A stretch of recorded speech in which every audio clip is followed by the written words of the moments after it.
island in space, our home, our civilization, our human innovations. How could the omission of two simple digits affect the destiny of all humankind? Y2k, what does it mean? How will it affect you, your family, your community, your nation, our world? Y2k, how can we prepare individually? How can we work together as global neighbors to make the best of whatever may occur before and after January 1st of the year 2000? Y2k, from its historical roots to its possible effects on the future of civilization.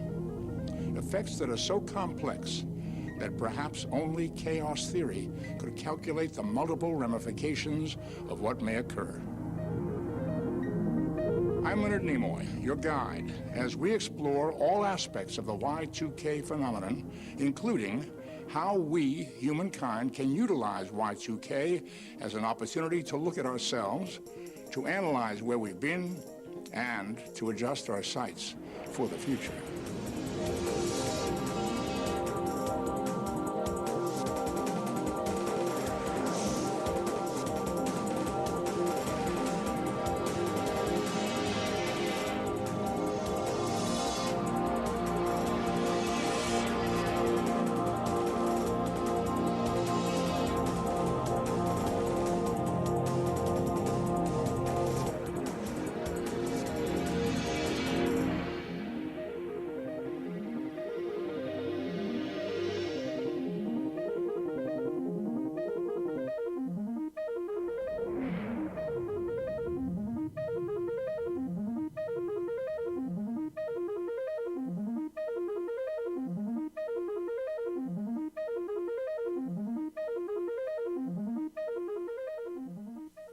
There is an ancient myth of what may have been the most highly advanced civilization ever to dwell on the planet Earth.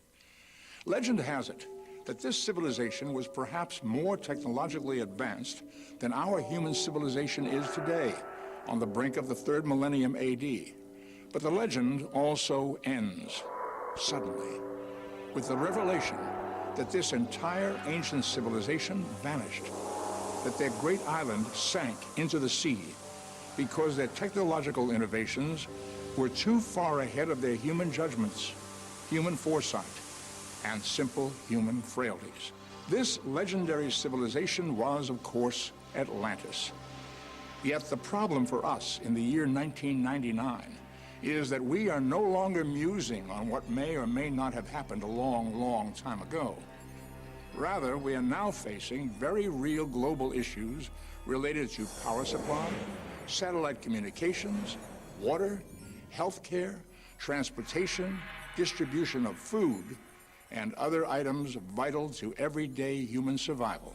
These global issues are the direct result of an equally real human oversight many people now refer to as the Y2k, or year 2000 problem, which derives from the fact that billions of lines of computer code and embedded microchips that now run the very technologies we all depend upon may fail in that briefest moment between December 31st, 1999 and January 1st, 2000.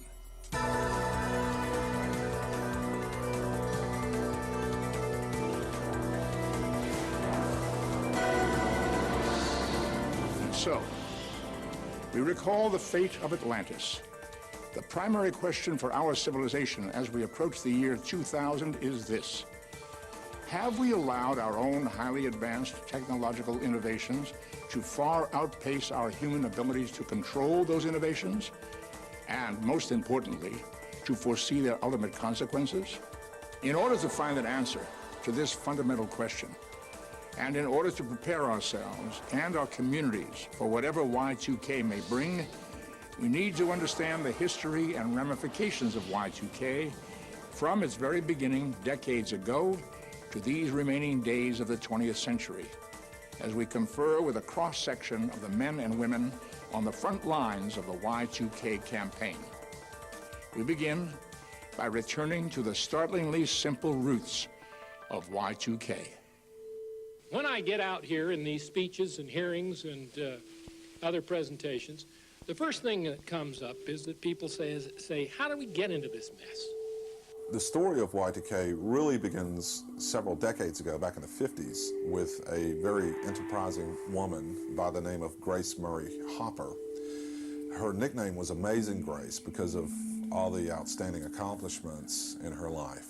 One of her accomplishments was the invention of the compiler for computer programs, which translates regular written language into the ones and zeros of binary code. It was the idea that said the switch in a transistor is either on or off. And therefore, you can write code that can be read mechanically by a series of transistors strung together that show that they are either on or off, and that was the beginning of what we now call digital code. Maybe even more importantly, Grace Hopper was centrally involved in the creation of COBOL. COBOL, computer business-oriented language, became all-pervasive throughout the computer systems of America and eventually the world. The technology itself is very prevalent in our advanced society, and the failure points potentially span from a very simple industrial process to a very complex financial transaction. That we don't really understand the incredible impact of that little notion that a switch can be either on or off, that a punch in an IBM card can either be in or out. In the primitive days of computers, mainframes relied on the use of hollerith cards, which were cardboard cards with holes punched in them, to create computer programs. They operated computers sort of like the way an old piano scroll would create music on a player piano. I'd been a university president for 18 years, and I remembered right away that we had these huge mainframe computers that took up room after room after room. The kind of computer power you can now get on a laptop used to require a system that was so large it literally had to be housed in its own building. So as more and more COBOL programs totaling in the millions and eventually billions were written on hollerith cards, the sheer expense of computing began to really add up. And so in the 60s, some bright programmers said, wait a minute, why are we punching in 1967? Why don't we just put 67, save the 19? That's when major businesses and government institutions began finding ways to cut corners.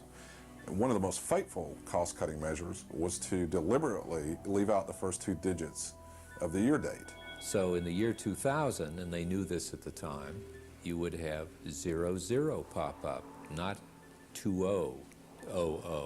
So the computer thinks it could be 1900, 000, and that's the problem.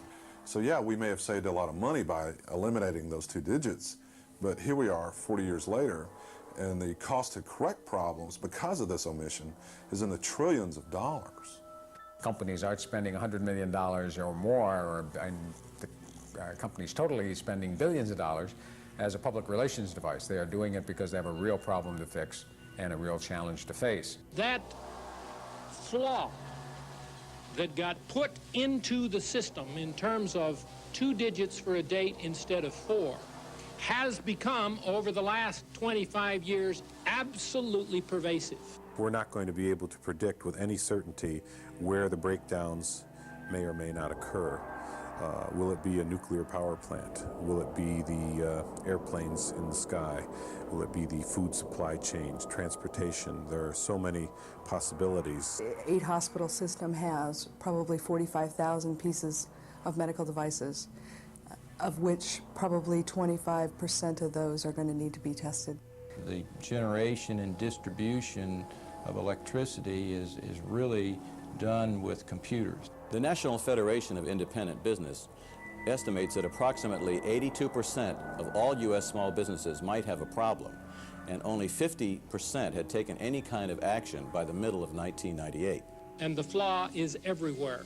Yes, it's in computer programs, software programs. It's also embedded into those microcomputers that we call chips. The embedded chip devices work anywhere or go anywhere from a dialysis machine, an anesthesia machine, a CT scanner, IV pumps, all different kinds of equipment that nurses use on the floor, lab equipment, lab devices, X-ray, pharmacy.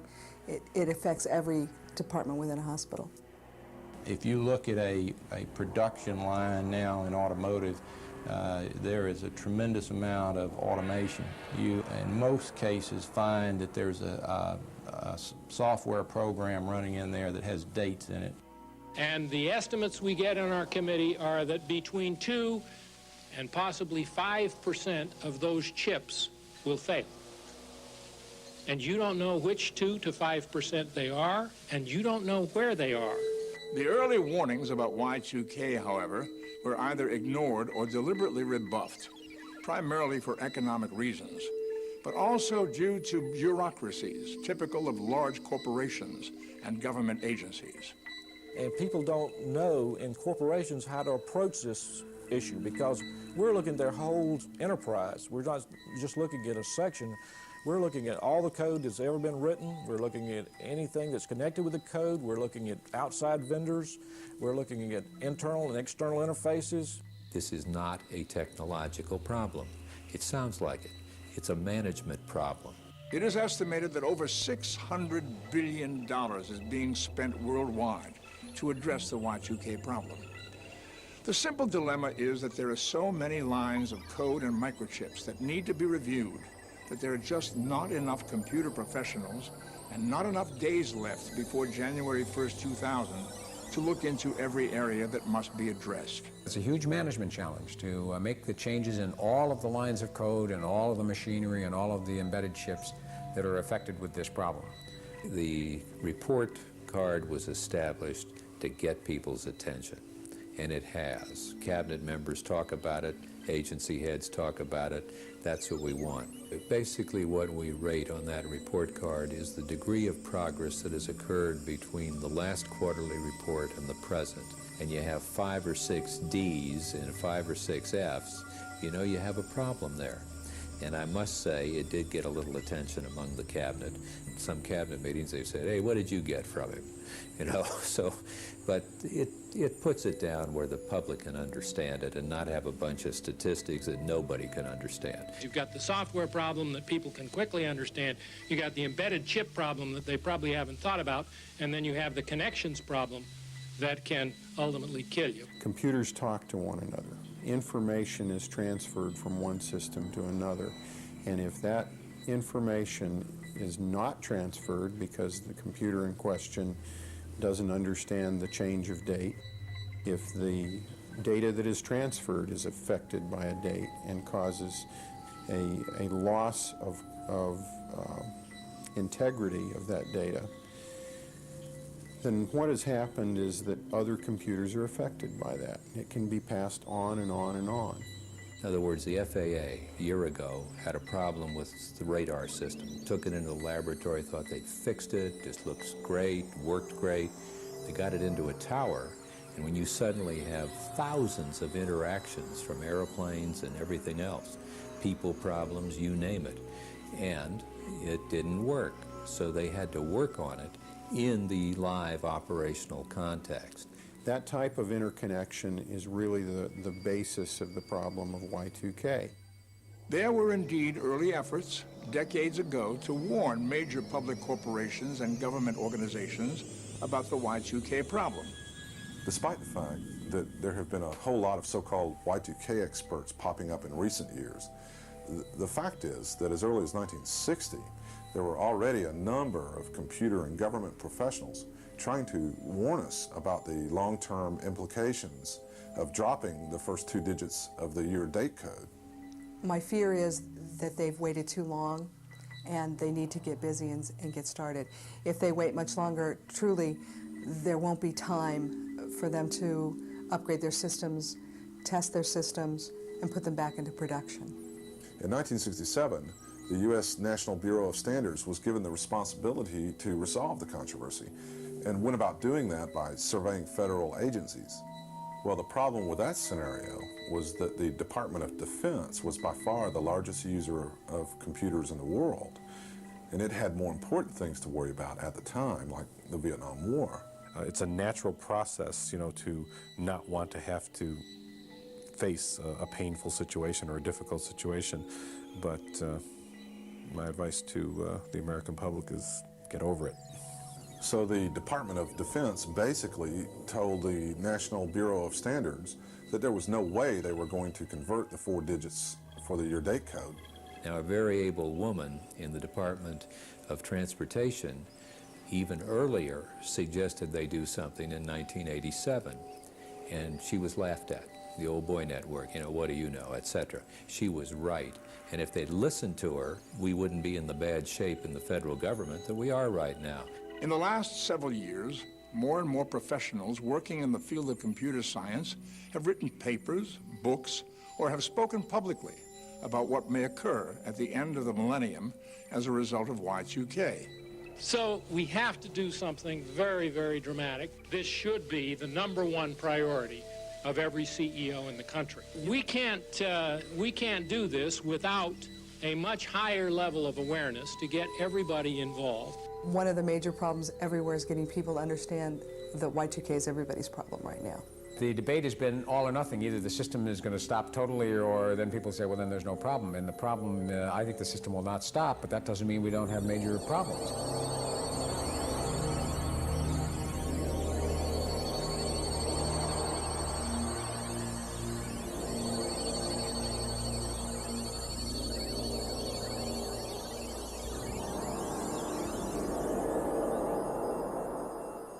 It is our primary goal in this program to help families and communities across the world to prepare and to work together regardless of what may or may not occur as a result of Y2k.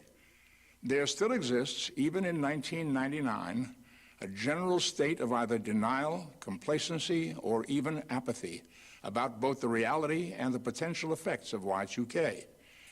And unless we appreciate what may occur, we may not be ready, either individually or as a civilization. In dead of winter, at the stroke of midnight, January 1st, 2000, elevators may stop. Heat may vanish. Credit cards and ATMs may cease to function. Airplanes and trains may come to a halt. Telephones and televisions may not utter a sound. Water delivery systems may not deliver water for cooking, drinking, or bathing. Streetlights, stoplights, lights in buildings everywhere may flicker out. Hospitals, clinics, pharmacies may be unable to provide proper medical care. Banks and stock markets around the world may suffer some form of meltdown. And nuclear power plants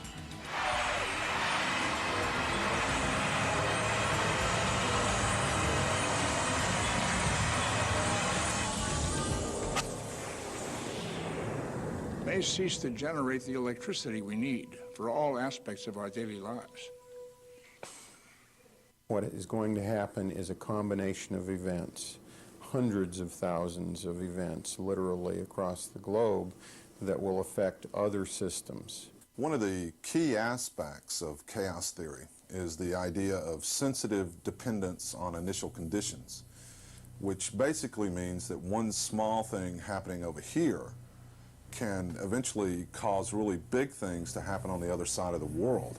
You will start to see systems coming down. That you have a potential for power outages, water outages. My main worry is the energy grid. And if we can't get power, we can't get water. Water will be available in most municipalities, but I am convinced there are some where the water system will break down. It'll be more like a cancer where one little problem kind of leads to another problem, is connected to another problem. I think we should all prepare ourselves for a ground war on the year 2000 issue when it comes to insurance coverage.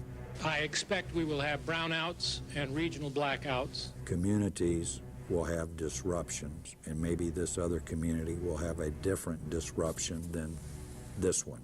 So it's something that is totally unpredictable. And it will just kind of spread and I spoke with a lady at the IRS here a few months ago, And she had 3,000 people working on the year 2000 conversion and still can't get it completed by the year 2000. I think there are individual banks that will probably go bankrupt. There are individual credit unions that will disappear over this issue. We get people who email us and say, I'm a Y2k fixer at a major bank.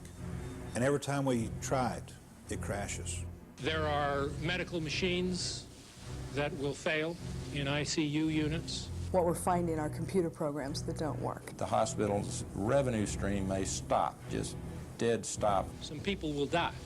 Not doing anything about the Y2K problem could lead to failure of up to 330,000 small businesses. You know, things just kind of topple over one after the other. We're talking about a loss of a way of life, you know, our dependence on this uninterrupted life in which the energy grid supplies a lot of our needs on a daily basis. You're going to see some real dislocation, panic, fear. And the problem globally is worse than it is here. Look to the countries who are emerging countries to have the worst problems. There are some developing countries in the world, I think, that you will not be able to make phone calls from. Some where airlines will be advised not to fly. It's just going to explode. The biggest problem is energy and defense. The fact is that only 24 countries are addressing the year 2000 problem. Those governments have decided either that the problem doesn't apply to them or that they'll just wait and see what doesn't work and then fix it afterwards. You know, my system is down. It's flat off the air. It just won't even boot up. It's not running. And Y2K itself, that is the changeover from December 31st, 1999 to January 1st, 2000, is not the only date in 1999 or 2000 that presents possible problems. One of those is what's called the problem of the nines, or September 9, 1999. The 9/9/99, that terrible day that a lot of computers have actually been told to turn off. Everyone who has a fiscal year that begins before the end of 1999 will, whether it's April 1, July 1, or in the case of the federal government, October 1, will have a fiscal year 2000 challenge to deal with their financial systems, which will at that point be in the fiscal year 2000. Then we may see computers shutting down in April and May when a great many states start their fiscal year. When those computers start trying to think, so to speak, in terms of the year 2000, they may shut down. You also have July the 1st, which is going to be a big banking day. Expect the federal government to come in right in the middle of the summer and start working some banks that are not compliant. That's going to be possibly the first indicator for a lot of people. During the last few months of 1998, word about Y2K began to gradually enter the public consciousness. And now, in 1999, the seriousness of what may occur has spread around the world. And we found, as people come along and say, oh, we're on great shape, we're on a great track, we're in great shape, we have everything under control, look how much compliance we've got, and then the test comes back, no, you're not. And when we think there's some hokey pokey going on, as it did in defense a year ago, where they wiped off for the next term a couple of hundred critical mission systems, and we looked at that, we said, gee, are they working that fast suddenly to clean up that mess? And no, they weren't. They just wanted to look good, so they knocked a few off. They redefined them. They said they aren't critical mission, wham, so their total went down, and which angered me in the sense of them trying to pull that stunt.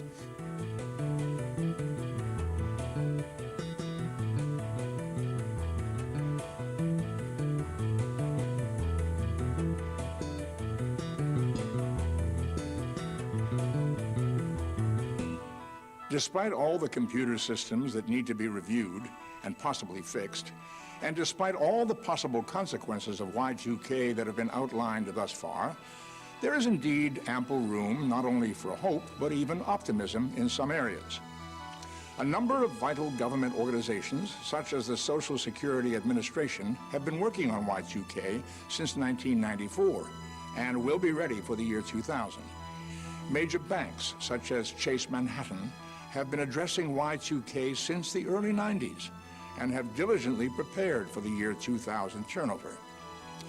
Even in the world of personal computers, Macintosh systems have been Y2K compliant since the mid-1980s. And President Clinton has appointed a special Y2K czar to oversee a nationwide campaign to address, review, and resolve every aspect of Y2K as it affects America and the world. The first thing we have to do is have the public feel comfortable that they know what's going on. They know what's being fixed, they know what still remains to be done, they know where the risks are.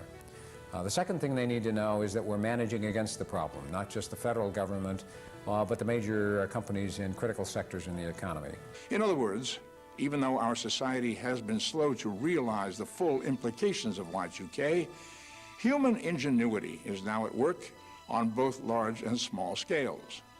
The FAA has been having meetings and schedules that are being set, and every piece of equipment has been identified that will need software modifications. We also have backup systems for backup systems. That's the way we always do business, and I'm sure that the priorities of keeping flights going is going to be number one for the economy, and number two for the safety of everyone. The problem has been worked on now for 2 or 3 years at a steady pace, and we're making good progress, and I think we found the major bugs. There certainly will be a lot of little things go wrong, but as a whole, I think it'll just be more of a nuisance. Of the 150 mission-critical systems in our agency, last year in September, we completed all repair of all systems except for one, which should be repaired shortly. Secondly, we've tested all but about 8 or 9 systems. So we're very confident that we're going to meet the dates set by the government for all of our mission-critical systems. At this point, we have no indication that there's any reason for people to assume that there are going to be any major failings in power or telecommunication or financial systems. And in fact, quite the contrary, the major companies in those industries are making very strong and good progress. And that's what I believe too. I think people will pull together into this year 2000 conversion, and we'll pull together as one unit and get this done. I don't see that there'll be a catastrophic failure where there's riots and, you know, people running around shooting each other and things like that. The people that are going to get a gun and a year's supply of food and run to the mountains will find a lot of other people with guns in the mountains in a bad mood. So it's best to stay in your community. This is a community problem. We handle it at the community level. If the immediate response is to buy machine guns and camouflage and lock ourselves off from our neighbors, well, then what's happening is what's in the human heart is boiling to the surface. That's why Christians have got to challenge that whole mentality with a non-selfish, serving kind of mentality that makes a difference in the lives of their neighbors. It starts with you. And I think if everybody does their job and puts a lot of thought in it and does the right thing and just simply prepare, then I think you'll make it just fine. One of the things that the Y2K event is likely to initiate is a rediscovery of community. Most people today have lost touch with community. We live lives that are very insulated from one another. This is not the end of the world. This is a problem. Things are going to be broken. The electricity may be broken. We will have to be patient while it's being fixed. That's all. And you know what? While it's being fixed, we might actually enjoy some family time. It may be also that we come to realize that technology doesn't supply all the answers that we hoped it had. One of the ways that we're going to be testing ourselves, of course, is to have a more concerned relationship with our fellow man. I think that really goes without saying. I think it's possible that we end up with disconnection from our toys, a stronger connection to other human beings, cautious and wiser reliance on technology, and a greater love for the simple things of life, which is what life is really about. I think our modern age has been disconnected from the true values of life, and I think all of that could result on the other side of Y2K if we approach it the right way. I know that we did good patient care 25 years ago, minus a lot of these very high-tech devices, and we can do it again should they fail in the year 2000. My view of it is that it's an opportunity to redefine relationships that can emerge far stronger than what we've got today. I'm confident that we're going to rally around whatever the problems are. We will meet them as we have met all the other problems we've had, and that basically we will move forward and be stronger as a result of all of this work and effort.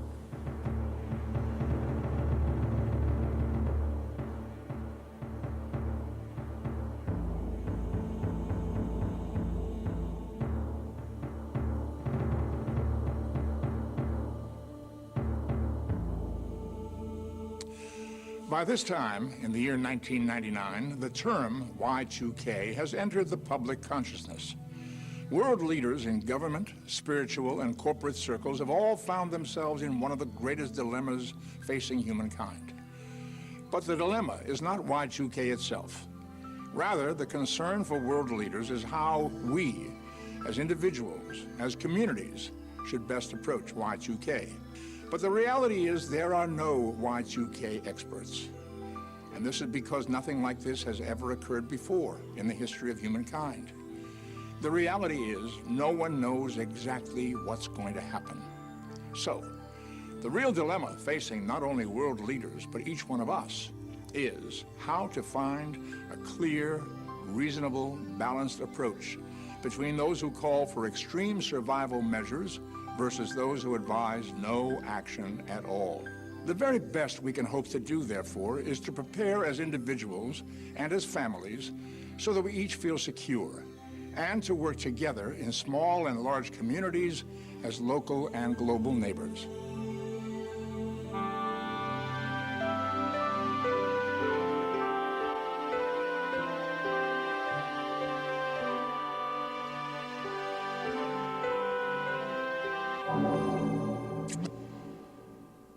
Hi, I'm Ted Wright. I spent 4.5 years in Special Forces, almost continuous combat, and I travelled from El Alamein in Rome. I was part of the Desert Rats team, and I ended up at outside Rome, and I survived Anzio. I have seen just about every condition of human misery and privation in my time. I am a family safety preparedness consultant. I've been doing what I do for 18 years. I'm happy to be a part of this team, and I hope that our message will be received positively. Concentrate on basic needs that you might have to spend a couple of weeks using those supplies before a distribution system is renewed. I think it's a very important thing for communities to have a constructive dialogue with their elected leaders and their local businesses about what their state of preparedness is and what their state of readiness is. Learn how to put a little water away. Know how much per person to put away. Know how much cash you're going to need on hand, if any. Know what you're going to do. Water, and I've said it for years, is going to be a prime problem in this country with regards to fresh drinking water. It's already a problem now.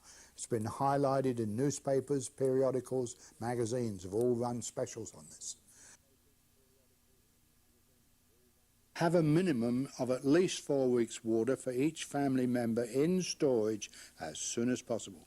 1 gallon per person is accepted by FEMA and the Red Cross as the very basic requirement. So for 1 month, 30 gallons per person is your target. Other than buying water, fill every container that you use. Milk, juice, soda pop, rinse it out and fill it with fresh tap water and store containers in a cool, dark place. I have containers all over my house, all over my yard. I have them in the bedroom, I have them in the linen closet. Store them, store them, store them. Fresh water properly stored lasts for years. The enemy of water is light and heat. We now have excellent technical advances that have resulted in very compact, portable, inexpensive water filters that we can process our water through and know that it's safe to drink no matter how long it's been in storage. If you're in doubt, filter the water using a good water filter, now available in the $30 range and up. Be sure it is at least a 0.05 micron or less, because then it will filter out possible bacteria. But if you have no filter and have doubts, boil the stuff. And now let's talk about storing water for purposes other than drinking. Picture this. You get up one day, you go to the bathroom and discover you don't have water. You then realize you only have 1 flush per toilet, and then things are going to get nasty and unpleasant. What do you do about this? Well, ahead of time, store water in volume for this purpose.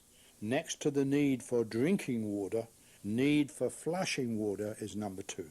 Fill trash cans, drums, or any large containers, no matter if they're clean or not. We're not talking about drinking water here, we're talking about toilet water, Quantity, not quality, is the order of the day. In rainy areas, put barrels under the gutter spout and you have free water. Now, in most of the manuals put out by the Red Cross and FEMA, it tells you to put a plastic trash bag in your toilet and use the toilet normally, seal the bag when it's sufficiently finished. But that is one of the most destructive things we can possibly do, and I urge everybody, as I have done for years, do not use plastic bags for your toilet. As soon as you seal the bag, the waste inside starts to cook, and that generates germs, it generates all sorts of bacteria. So those plastic trash bags are going to deteriorate, and you're going to have a potential for an outbreak of disease like you never saw before. If the toilet doesn't work, a chemical toilet is the answer. The chemical toilet is most desirable for family safety. They're very affordable, costing even less than $60. If you cannot afford a chemical toilet, well, a good-sized bucket and an adapted toilet seat will work if you're careful. Use this toilet, and when finished, empty down the regular toilet. By observing the reaction of the flushing as you dump the homemade chemical toilet, you will learn how much water to keep in the bucket at all times. Under no circumstances dump the chemical toilet waste of any kind in the yard. Let's take the example of an apartment complex with 50 units in it. We have to get together.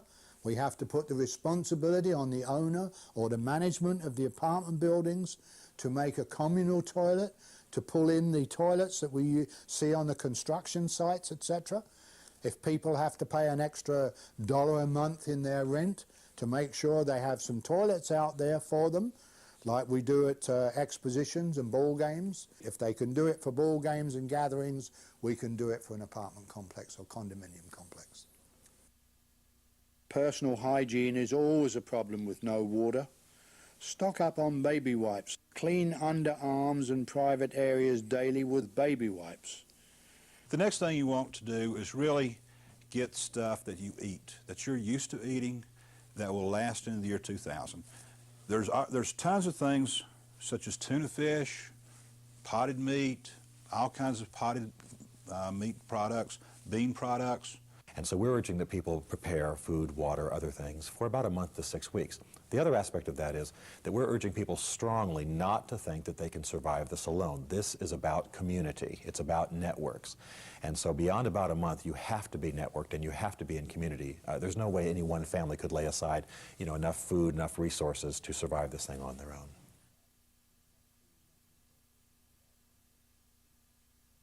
You need to have a minimum of 4 weeks of food for this emergency for each family member. Same as the water, remember?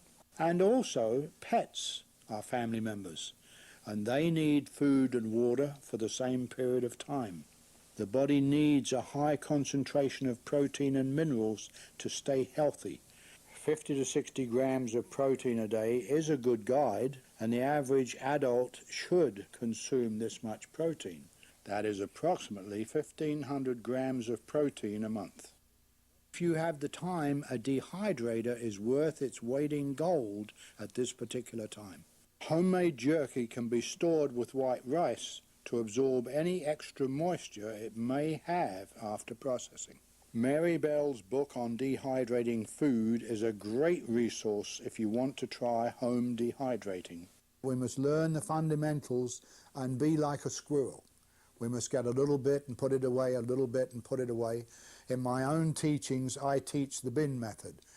I talk about a 30-gallon trash bin, but it can be a smaller container.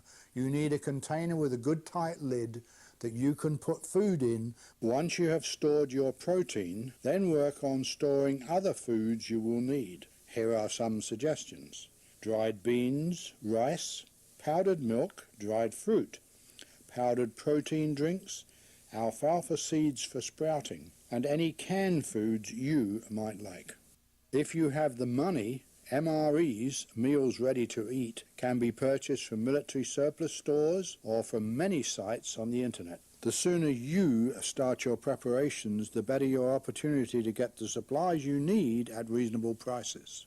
Y2k specifically is going to affect our utilities and our services. We can't do anything about the telephone, we can't put the power back on, but we have to have alternate means of heating and alternate means of lighting. Now that we have covered the subjects of food and water storage, let's move on to the problems of staying warm and having emergency lighting. If you have a fireplace or a wood stove and you don't have any fuel or you've run out of fuel, you can burn newspapers hand-rolled into logs. Basically, you roll the newspapers very tightly and fasten them with metal wire. As for heat, a good modern kerosene heater is the way to go. They are safe, do need ventilation of course, but are very efficient and economical, using under 10 gallons a week, burning 10 hours a day. I stress the need to reduce the logistics. Don't try to heat the whole house. Select one room large enough for the family and use that one room for living in. For this 4-week period, it's not that big a deal. There is a new long-life flashlight, and boy, it's apart from all the rest. I have one, and it's just amazing. Mine will go 2 years on one battery. Candles are a pleasant but controversial light source. If you are going to use them, be very, very careful, as they can be as dangerous as they are useful, especially around children. You may want to purchase an oil lamp from your favorite discount store. Oil lamps are one of the most economical ways to provide emergency lighting. 2 gallons of lamp oil is approximately a month's supply using your oil lamp 5 hours a day. There is also the crank radio and light that is very, very efficient. Hot meal? Sure, if you want to. Keep warm? Why not in a reduced living area? Be sure to stockpile plenty of the fuels you know you'll be using, such as firewood, kerosene, lamp oil, etc. You may want to have fire starter bricks and extra lighters available. Make sure you have plenty of batteries on hand for your flashlights. If you don't already have one, a fire extinguisher. You should have a good basic first aid kit. I have urged people for years, go to your doctor and ask for an extra prescription so you can cycle your prescriptions and have a month ahead of you. No doctor will issue a prescription ahead of time. We have to change the thinking of the AMA. Make sure you have your medication through the year 2000. You'll want to make sure you get it perhaps filled in December of '99. That hopefully by 3 months from then, through January and February of 2000, as they work through the glitches, should there be a glitch, that by the time you're ready to fill your prescription in March, you'll have the computer system fixed and your medication will be available to you. And the medication problem, as far as I'm concerned, is a time bomb waiting to go off, and it's going to be very, very serious. Make sure you have enough prescription medicine to last for this period of time. You will need to talk to your doctor about this. Home remedies and herbal teas. Have a good 4-week supply of toilet paper, paper towels, lawn trash bags, diapers if you have a baby, feminine products, contact lens solution, and good personal grooming items of your choice. You will need handy tools such as duct tape, a handsaw, crowbar, hammer and nails, pliers, screwdrivers and rope. You may want to put some money aside because that you may not be able to get to your bank. Your bank may be down for a week or two, and it would be a discomfort. People may not accept checks, so having some cash might be a good idea. People don't usually understand the idea of fractional reserve banking, that when they make a deposit, only a very small portion is actually kept with the bank. Even of that deposit, only 1.2% of our total money supply is in cash. So that if everybody ran to the banks tomorrow, they'd only be getting maybe a penny on the dollar in return if they wanted in cash. Well, that kind of information floating around in society is what's going to cause some tremendous panic, I think. It may be a good idea to have some cash on hand, although experts vary in their opinions. By personal choice, put coin and cash away as much as you feel you are comfortable with. Get a copy of all financial records such as bank statements, mortgage statements, credit card statements, and all important documents. Store them in a safe place. Have written proof of financial assets as much as you can. We do not recommend pulling all of your money out of the bank. Just document what is there. Tell your children they don't have to worry about Y2K because your family will be prepared if the water or electricity goes out for a few days. With children, it's very important to reassure kids that this is not the end of the world. Involve them in a meaningful way. You know, if it comes to storing a little food or, you know, putting batteries in the flashlights, you give kids a meaningful role in the process, because it literally is true that in times of catastrophe, everyone is a leader at one time or another. If your child is old enough to understand Y2K and to help out around the house, you need to explain Y2K to him. Let him help prepare. If the child is not old enough to help you or understand Y2K, then don't tell them. I mean, it'll be part of their life experience that children are pretty resilient. They'll figure this is normal. Be sure you have provided for your well-being and morale. Have games that require no electricity, books, playing cards, puzzles and crafts. These will keep you and your children happily occupied. Tell your friends and relatives that preparing for temporary shortages and outages caused by Y2K is a good insurance policy. You don't expect your house to burn down, but you're still insured against that possibility. Now that you have seen some of the ideas in this program, you know how easy it is to start your own short-term preparations. Many people, especially those who live alone, are overwhelmed by the potential of this Y2K dilemma. Remember, all problems have a solution, and people will continue to work on the problems we have outlined in this presentation. If you would like more information about my educational materials regarding Y2K, my newsletter or other products, please call 1-800-948-8301. I think that it's prudent, just as companies are planning for year 2000, so also is it prudent for individuals to engage in that same type of thinking. I'm going to buy a generator and at least enough of water for a month's supply of food. Basically, we're prepared for a couple of 3 months. I don't think it'll last that long, but it's not that expensive in 1999 prices early. I plan to do is to store a month's worth of food and a month's worth of water. I will make my bank send me all my records. I'm keeping all my receipts for all of my medical expenses for the year 2000 or for the year 1999. Why don't you test yourself? Why don't every home test? Why not go home next weekend? Why not Friday night, turn the box off, turn the electric off, go shut the water off, okay? Have a few bucks in your pocket. See what you need. Y2K is a computer problem, but it's going to face the individual with their own reality. And whatever that reality is, it's going to face you face to face with a mirror. And in that mirror, there's going to be you. Here's a checklist to help you, your family, and your community prepare for Y2K. Do you have at least a 3-week supply of water on hand? Do you have at least a 3-week supply of food ready, primarily canned and dried foods, which are not dependent upon refrigeration for freshness? Do you have hard copies of all your important documents, such as bank statements, stocks, assets, birth certificates, and so on? Do you have emergency independent lighting, such as flashlights, kerosene lamps, oil lamps, candles, and matches? Since Y2K will happen in the dead of winter, if you live in colder climates, do you have emergency heating methods or other means to stay warm, such as a well-prepared fireplace, at least 3 weeks of kindling, real or synthetic fireplace logs, as well as sleeping bags, heavy quilts, heavy coats, thick gloves, thermal underwear, and socks?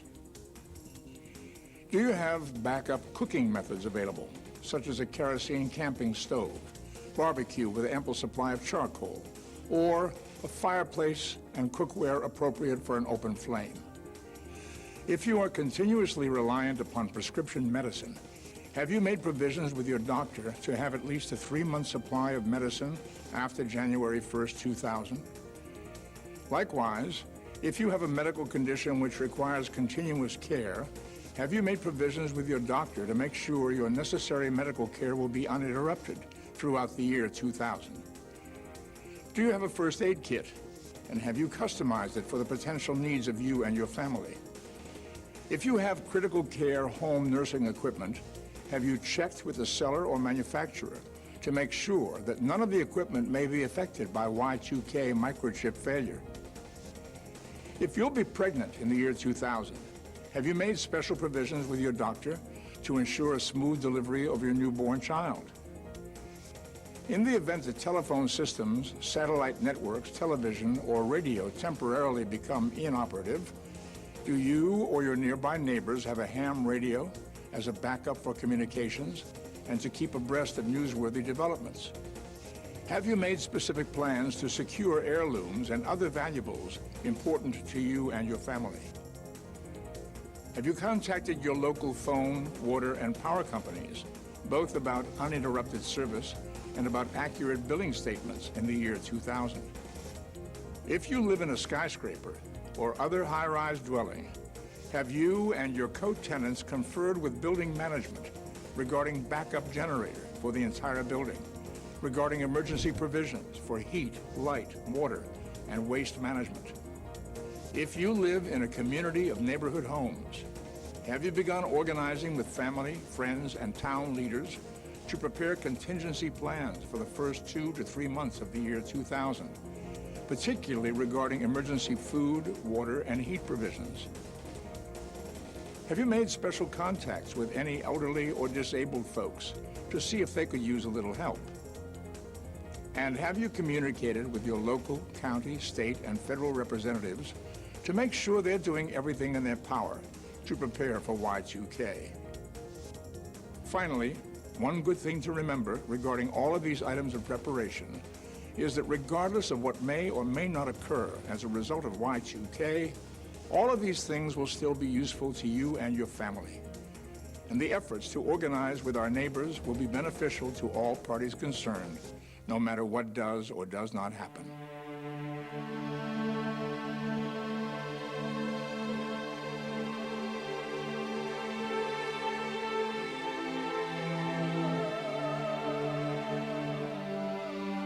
There is an ancient myth of what might have been the most highly advanced civilization ever to dwell on the planet Earth. But that is indeed just an ancient myth. We're now, without question, living in one of the greatest periods in all human history. It's both an exciting and challenging time to be alive. We both enjoy and are awestruck by the unbelievably rapid advancements in human ingenuity and technology. Yet, how fragile do we now find ourselves before the juggernaut of our own inventions? However, as we indicated earlier in this program, there are no Y2K experts. No one knows exactly what, if anything, will happen. And our individual and collective response to Y2K is actually far more important than Y2K itself. The experts that we're dealing with indicate that it's going to hit hard and heavy for a while, maybe look like what some are calling a meltdown scenario for a week or two, and then it's going to level out more to brownout. On a scale of 1 to 5, how bad the Y2K is going to be globally, 5 being the worst, I would say globally they're at a 5. In the States, we have been at a 4. I think we're going to end up about a 2. My personal sense of this is in the range of 3. I think there are going to be major disruptions. I think there are going to be things that we can deal with, but it won't be easy. Putting January 1 on a scale of 1 to 5, with 5 being the worst and 1 being nothing at all, my assumption is somewhere around a 2.5. Again, an annoyance, a nuisance, a lot of different things that don't work. Catastrophic, I don't think so. I would say a 3. I think maybe we're looking at maybe a 3.